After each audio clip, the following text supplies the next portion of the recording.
നോക്കിക്കോളൂ, Leena and Meena were in partnership. ഇവരുടെ profit sharing ratio എത്രയാണ്? 2:3. ഓക്കെ, ബാലൻസ് ഷീറ്റ് തന്നിട്ടുണ്ട്, ക്യാപിറ്റൽ ഉണ്ട്, രണ്ടാളുടെ ക്യാപിറ്റൽ ഉണ്ട്, എന്തുണ്ട് ഇവിടെ? അപ്പൊ നമ്മൾ എന്ത് ചെയ്യണം? ജനറൽ റിസർവ് എന്ന് പറഞ്ഞ ഐറ്റം കണ്ടു കഴിഞ്ഞാൽ നമ്മൾ എന്ത് ചെയ്യണം? ക്യാപിറ്റൽ അക്കൗണ്ട് വരയുമ്പോൾ അത് വരയ്ക്കുന്ന സമയത്ത് ലീനയ്ക്കും മീനയ്ക്കും അത് ഡിസ്ട്രിബ്യൂട്ട് ചെയ്തു കൊടുക്കണം. ക്ലിയർ? പ്രത്യേകം ശ്രദ്ധിക്കുക. ക്രെഡിറ്റർ ഉണ്ട്, ബിൽസ് പേയബിൾ ഉണ്ട്, no problem. Then goodwill balance sheet തന്നിട്ടുണ്ട്, ഓൾറെഡി തന്നിട്ടുണ്ട് അല്ലെ goodwill. Okay, case goodwill already given in the question ആണ്. Okay, then plant, furniture, debtor, bill receivable. Okay, കുറെ items ഉണ്ട്. നമുക്ക് adjustments എന്തൊക്കെയുള്ളത് നമുക്ക് നോക്കാം. അഡ്ജസ്റ്റ്മെന്റ്സ് നോക്കാം. ഓക്കെയാണ്. On 1st April 2020, they decided to admit Nina, okay, for 1/5 share in the future profit. She bring 80,000 as his share of capital. The partners decided to revalue assets in the following ways: goodwill rupees 1 lakh, plant 40,000, debtors, stock, building 20,000, bill receivable 12,000. എല്ലാത്തിനും revalued ആണ് ഇവിടെ കണ്ടത്. അപ്പൊ നിങ്ങൾ എന്ത് ചെയ്യണം? Balance sheet പോയിട്ട് അത് okay. Goodwill was appearing in the balance sheet on 31st March. It was purchased. Okay, purchased goodwill ആണ്. പർച്ചേസ്ഡ് ഗുഡ്വിൽ എന്നാൽ നമ്മളൊരു കമ്പനിയെ വാങ്ങുന്ന സമയത്ത്, എന്തെങ്കിലും ഒരു കാര്യം പർച്ചേസ് ചെയ്യുന്ന സമയത്ത് എക്സസ് കൊടുക്കുന്നതിന് നമ്മൾ എന്താ പറയാ? പർച്ചേസ്ഡ് ഗുഡ്വിൽ എന്ന് പറയും. ഫോർ എക്സാമ്പിൾ, ഞാനൊരു അസറ്റ് വാങ്ങുകയാണ്. Okay, asset account debit to cash. 100 രൂപയുടെ അസറ്റ് ആണ്. ഞാനത് 120 രൂപ കൊടുത്തിട്ടാണ് വാങ്ങിയത്. 100 രൂപയുടെ അസറ്റ് ആണ്, ഞാൻ 120 രൂപ കൊടുത്തിട്ടാണ് വാങ്ങിയത്. ആ 20 രൂപയെ ഞാൻ എന്തായിട്ട് കാണും? അതിന്റെ ഗുഡ്വിൽ ആയിട്ട് കാണും. This is called purchased goodwill. Clear? Okay. Then prepared revaluation. Profit and loss adjustment എന്ന് പറഞ്ഞാൽ എന്താണ്? Revaluation, capital account and balance sheets. Okay, നമുക്ക് സൊല്യൂഷനിലേക്ക് പോവാം.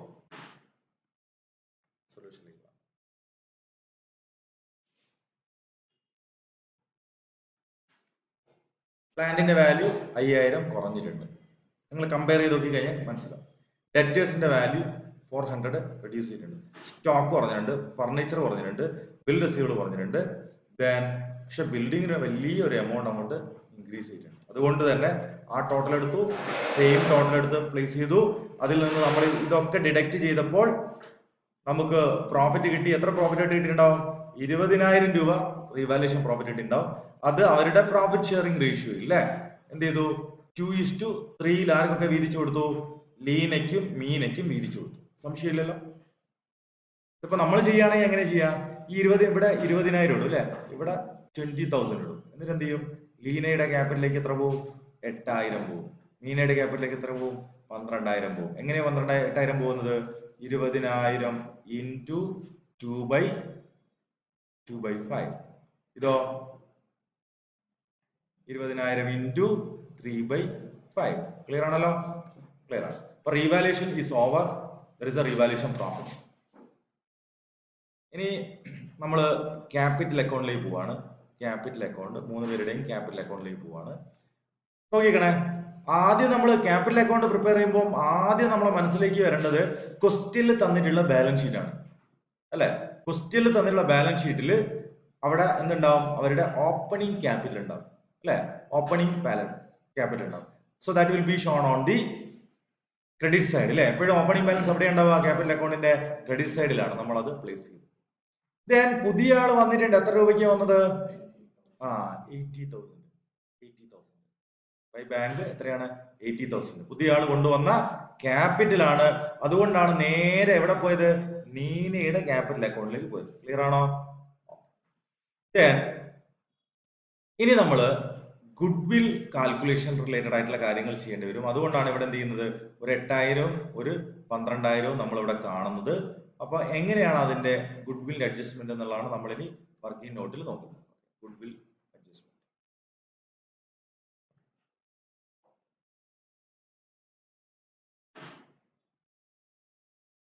ഓക്കെ, അപ്പൊ ഇതിൽ വന്നിരിക്കുന്ന ഗുഡ്വിൽ നമുക്ക് കാൽക്കുലേറ്റ് ചെയ്യണം. അപ്പൊ അതുമായിട്ട് ബന്ധപ്പെട്ട ഇൻഫർമേഷൻസ് എന്തായാലും നമുക്കൊന്ന് ചെക്ക് ചെയ്യാം. ഓക്കെ, ഇതിൽ നീന അഡ്മിറ്റ് ചെയ്യുന്നത് 1/5 ഷെയറിനാണ്. വാല്യൂ ഓഫ് ഗുഡ്വിൽ എത്രയാ? 1 lakh rupees ആണ്. 1 lakh into 1/5 is equal to എത്ര വരും 20,000. സോ ആരുടെ ഷെയർ ഓഫ് ഗുഡ് വിൽ ആണ്? നീന കൊണ്ടുവരേണ്ട എത്രയാ? 20,000 ആണ്. സെപ്പറേറ്റ് കൊണ്ടുവന്നിട്ടുണ്ടോ? ഇല്ല. 80,000 എന്തേ കൊണ്ടുവന്നിട്ടുള്ളൂ? ക്യാപിറ്റലേ കൊണ്ടുവന്നിട്ടുള്ളൂ. ഈ ക്യാപിറ്റലിൽ നിന്ന് നമ്മൾ എത്ര എടുക്കും? 20,000 ഇങ്ങോട്ട് എടുക്കും അല്ലെ? 20,000 ഇങ്ങോട്ട് എടുക്കും. ക്ലിയർ? എന്നിട്ട് ആർക്ക് കൊടുക്കണം? നീനയ്ക്കും കൊടുക്കണം. ആർക്ക് കൊടുക്കണം? ലീനയ്ക്കും കൊടുക്കണം, മീനയ്ക്കും കൊടുക്കണം. ഏത് റേഷ്യോയിൽ? അവരുടെ സാക്രിഫൈസിങ് റേഷ്യോയിൽ. അപ്പൊ നിങ്ങൾ ക്വസ്റ്റ്യൻ നോക്കിക്കഴിഞ്ഞാൽ സാക്രിഫൈസിങ് റേഷ്യോ നമ്മൾ കാൽക്കുലേറ്റ് ചെയ്യേണ്ട ആവശ്യം ഉണ്ടാവില്ല. കാരണം നമുക്ക് ഓൾഡ് റേഷ്യോ എത്ര തന്നിട്ടുണ്ട്? 2:3 തന്നില്ലേ? 2:3 തന്നിട്ടുണ്ട്, ശരിയല്ലേ? ന്യൂ റേഷ്യോനെ പറ്റി വേറെ എന്തെങ്കിലും പറയുന്നുണ്ടോ? ഇല്ല. പക്ഷെങ്കിൽ 1/5 ഒരാൾ എടുക്കുന്നു പറഞ്ഞു കഴിഞ്ഞാൽ ഈ കേസിൽ നിങ്ങൾ ന്യൂ റേഷ്യോ കണ്ട് സാക്രിഫൈസിങ് റേഷ്യോ കണ്ടുപിടിച്ചാൽ ഏത് തന്നെയാ കിട്ടുക? 2:3. അപ്പൊ നമ്മൾ എന്ത് ചെയ്താൽ മതി? ഗുഡ്വില്ലിനെ ആ 2:3 നമ്മൾ എന്ത് ചെയ്താൽ മതി? ഡിസ്ട്രിബ്യൂട്ട് ചെയ്ത് കൊടുത്താൽ മതി. അപ്പൊ നമ്മൾ എന്ത് ചെയ്യുന്നു? ക്യാപിറ്റൽ അക്കൗണ്ടിൽ വന്നിട്ട് ആ 20,000 2:3 നമ്മൾ എന്ത് ചെയ്തു? വീതിച്ചു കൊടുത്തു. 8,000 12,000. 8,000 ആർക്ക് കൂടണം? ലീനയ്ക്ക് കൂടണം. 12,000 ആർക്ക് കൂടണം? മീനയ്ക്ക് കൂടണം. ആഡ് ചെയ്തു. ജനറൽ റിസർവ് ഡിസ്ട്രിബ്യൂട്ട് ചെയ്യണമെന്ന് ക്വസ്റ്റ്യനിൽ പറഞ്ഞിട്ടില്ല. പിന്നെ നമ്മൾ ചെയ്യണോ? ചെയ്യണം. Before admission we have to distribute reserve accumulated profit or accumulated loss in the balance sheet. ക്വസ്റ്റ്യനിൽ അക്യുമുലേറ്റഡ് പ്രോഫിറ്റ് ഉണ്ട്, അക്യുമുലേറ്റഡ് ലോസ് ഉണ്ട്, റിസർവ് ഉണ്ടെങ്കിൽ നമ്മളോട് പറഞ്ഞാലും ഇല്ലെങ്കിലും we have to distribute. അങ്ങനെ നമ്മൾ ഡിസ്ട്രിബ്യൂട്ട് ചെയ്തിട്ടുണ്ട്. ഓക്കെ, ഈ 8ഉം 12ഉം എന്താണ്? നമ്മൾ നേരത്തെ profit and loss adjustment account വരച്ചിരുന്നു, അല്ലെങ്കിൽ റിവാലുവേഷൻ അക്കൗണ്ട് വരച്ചിരുന്നു. ആ പ്രോഫിറ്റ് ആണ് ഈ വിധിച്ചത്. ക്യാപിറ്റൽ കൂടുന്ന ഐറ്റമാണ്, അതുകൊണ്ട് നമ്മൾ ക്രെഡിറ്റ് ചെയ്തു. ക്ലിയർ ആണല്ലോ? ഓക്കെ, ഇത് എന്താണ്? 20,000 എവിടെ നിന്ന് എടുത്ത? Share of good will. Okay, ഇനി നമ്മൾ ചെയ്യുന്ന ഒരു കാര്യം എന്ന് പറയുന്നത് ആ ഗുഡ് വില്ലിനെ ഇവിടെ റൈറ്റ് ഓഫ് ചെയ്ത് കളയുന്നുണ്ട്. ഓക്കെ, ആ ഗുഡ് വിൽ ബാലൻസ് ഷീറ്റിലുള്ള ഗുഡ് വില്ലേക്ക് വരുന്നതിന്റെ ഭാഗമായിട്ട് എന്ത് ചെയ്യണം? 24,000 36, അതായത് 2:3 എന്ന് പറയുന്ന വാല്യൂല്. അപ്പൊ അതിന്റെ ടോട്ടൽ എത്ര വരും? 50ഉം 60 വരും അല്ലെ? അപ്പൊ നമ്മളെ ഓൾറെഡി ഉണ്ടായിരുന്ന ഗുഡ്വില്ലിനെ റൈറ്റ് ഓഫ് ചെയ്യാണ്. അപ്പൊ അത് ആർക്കാ പോവാ? എക്സിസ്റ്റിംഗ് പാർട്ട്നേഴ്സിനാ പോവാ. അവരുടെ ഓൾഡ് പ്രോഫിറ്റ് ഷെയറിംഗ് റേഷ്യോയിൽ 3:2 60,000 ഡിസ്ട്രിബ്യൂട്ട് ചെയ്യും. സോ നമുക്ക് എന്ത് ചെയ്തു? ബാലൻസ് ക്യാരിഡ് ഓൺ കിട്ടി, ക്യാപിറ്റലിന്റെ ക്ലോസിംഗ് ബാലൻസ് കിട്ടി. ക്യാപിറ്റലിന്റെ ക്ലോസിംഗ് ബാലൻസ് കിട്ടി കഴിഞ്ഞാൽ നമുക്ക് എന്ത് ചെയ്യാം? നമുക്ക് നേരെ ബാലൻസ് ഷീറ്റിലേക്ക് വരാം അല്ലെ? ലീനയുടെ ക്യാപിറ്റൽ, മീനയുടെ ക്യാപിറ്റൽ, നീനയുടെ ക്യാപിറ്റൽ ഒക്കെ പ്ലേസ് ചെയ്തു. ക്രെഡിറ്റേഴ്സ്, ബിൽസ് പേയബിൾ, എല്ലാ ചേഞ്ചസോട് കൂടി building plant and machinery. Okay, bank അക്കൗണ്ടില് 98,000 വന്നിട്ടുണ്ട്. ബാങ്ക് അക്കൗണ്ടിൽ 98,000 വന്നിട്ടുണ്ട്. ബാങ്ക് അക്കൗണ്ടിൽ എത്ര ഉണ്ടായിരുന്നത് നോക്കിയ ക്വസ്റ്റ്യനില്? ബാങ്ക് അക്കൗണ്ടിൽ ഉണ്ടായിരുന്നത് 18,000 ആണ്. അതെങ്ങനെയാ 98 ആയിട്ട് മാറിയത്? 80,000 രൂപ കൊണ്ടുവന്നിട്ടുണ്ട്. അപ്പൊ അത് പ്രത്യേകം ശ്രദ്ധിക്കണേ. ഓക്കെ, 80,000 18 പ്ലസ് സി കൊണ്ടുവന്ന 80,000, അതാണ് എന്ത്? 98,000 എന്ന് പറയുന്നത്. ഓക്കെ, ബാക്കിയെല്ലാം റീവാലുവേഷൻ എന്തൊക്കെയാണോ പറഞ്ഞത് ആ ചേഞ്ചസ് ഒക്കെ ഉൾപ്പെടുത്തി എല്ലാ അസറ്റും ലയബിലിറ്റിനെയും നമ്മൾ ഇവിടെ പ്ലേസ് ചെയ്തു. നമുക്ക് ബാലൻസ് ഷീറ്റ് ടാലി. ക്ലിയർ ആണോ?